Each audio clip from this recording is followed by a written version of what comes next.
झारखंड में स्वास्थ्य मंत्री इरफान अंसारी का एक ट्वीट चर्चा का विषय बन गया है और स्वास्थ्य विभाग को लेकर हर तरफ से सवाल खड़े हो रहे हैं। सवाल इसलिए खड़े हो रहे हैं क्योंकि एक तरफ एक पिता अपने बच्चे की मौत के बाद एम्बुलेंस नहीं मिलने की वजह से शव को थैले में ले जाने को मजबूर हो जाता है। दूसरी तरफ हजारीबाग के केरेडारी में टॉर्च में डॉक्टरों को ऑपरेशन करने पड़ती है और कुछ दिनों पहले की घटना है जब चाईबासा में ही थैलेसीमिया के मासूम मरीजों को एड्स संक्रमितों का रक्त चढ़ा दिया जाता है। यह स्वास्थ्य विभाग की हकीकत है और ऐसे में स्वास्थ्य मंत्री इरफान अंसारी जब 3 लाख सैलरी का ऑफर किसी को देते हैं, महिला डॉक्टर नुसरत प्रवीण को जब वो 3 लाख का ऑफर देते हैं, तो चाहे वो भानु प्रताप शाही हो, सरयू राय हो या फिर सीपी सिंह हो, ये सवाल उठा रहे हैं कि आखिर मंत्री जी को यह अधिकार किसने दे दिया कि एक तरफ बदहाल स्वास्थ्य व्यवस्था और दूसरी तरफ वो किसी आयुष डॉक्टर को 3 लाख महीने की सैलरी का ऑफर दे रहे हैं। हमारे साथ मदन है। मदन, देखिए, विपक्ष ने करारा हमला बोला है, चाहे वो सीपी सिंह हो, चाहे भानु प्रताप शाही हो या सरयू राय हो।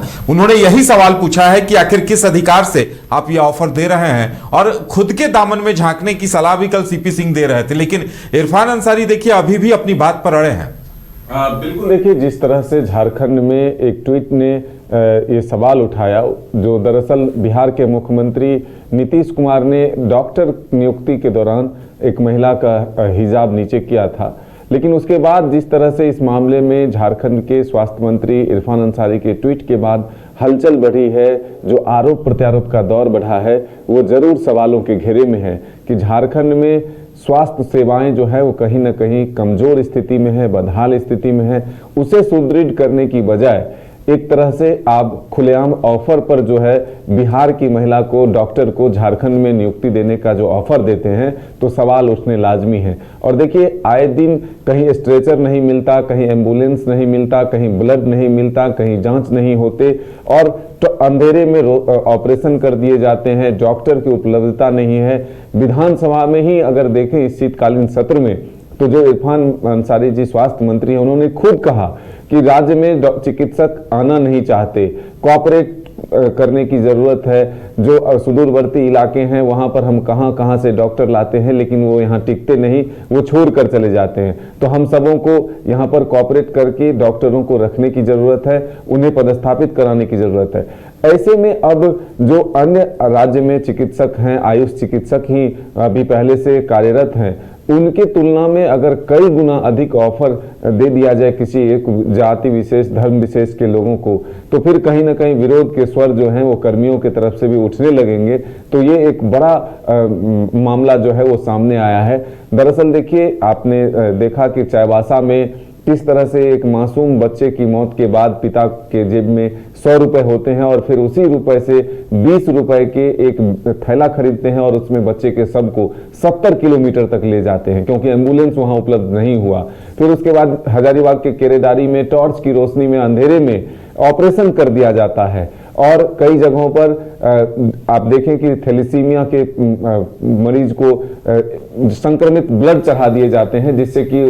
एक तरह से अलग खतरा ही उत्पन्न हो गया है। तो ये जब एक तरह से लापरवाही है, सिस्टम में कहीं ना कहीं कमियां हैं, उसको दूर करने की बजाय ये भी मामले सामने आए हैं, ये भी बयान आ रहे हैं, जो जानकारी मिली है कि स्वास्थ्य मंत्री ने ये कहा है कि बिहार के मुख्यमंत्री के मानसिक इलाज के लिए यहाँ पर हम निःशुल्क व्यवस्था कराएंगे। यानी कि नीतीश कुमार को अगर मानसिक इलाज की जरूरत है तो वो यहाँ पर हम कराएंगे। महिलाओं के साथ अत्याचार किया है, धर्म विशेष के साथ अत्याचार हुआ है, ये हम बर्दाश्त नहीं करेंगे। तो ये जो एक आरोप और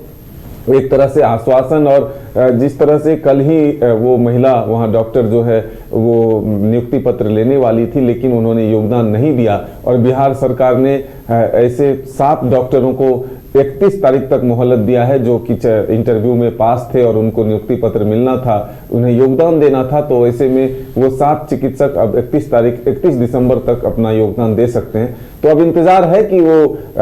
ये जो एक तरह से प्रलोभन दिया गया है, एक जो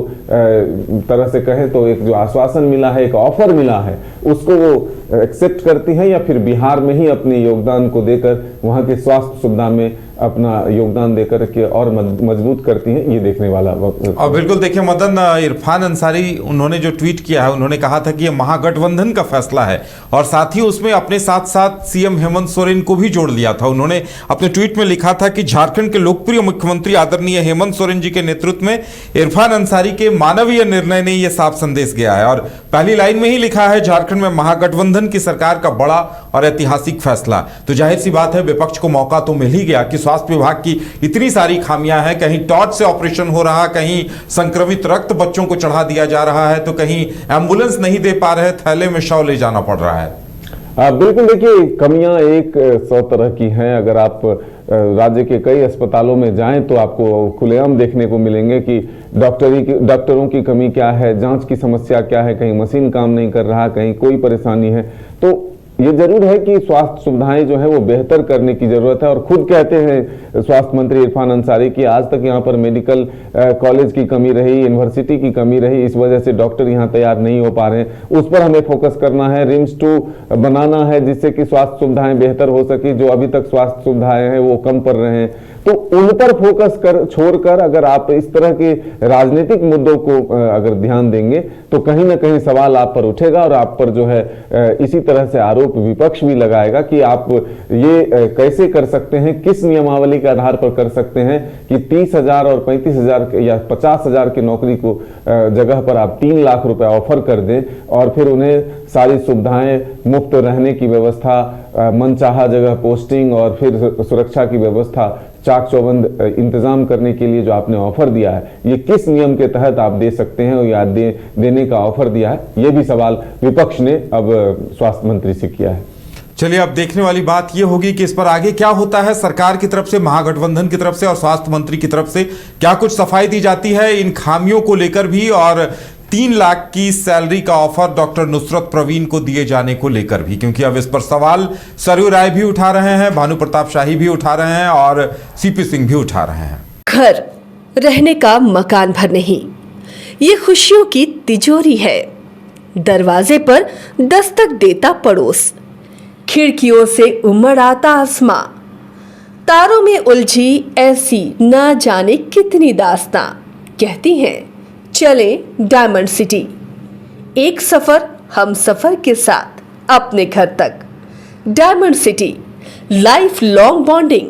500 से ज्यादा खुशहाल डायमंड परिवार। जल्दी करें, सिर्फ 200 फ्लैट बाकी। आज ही बुक करें अपना आशियाना।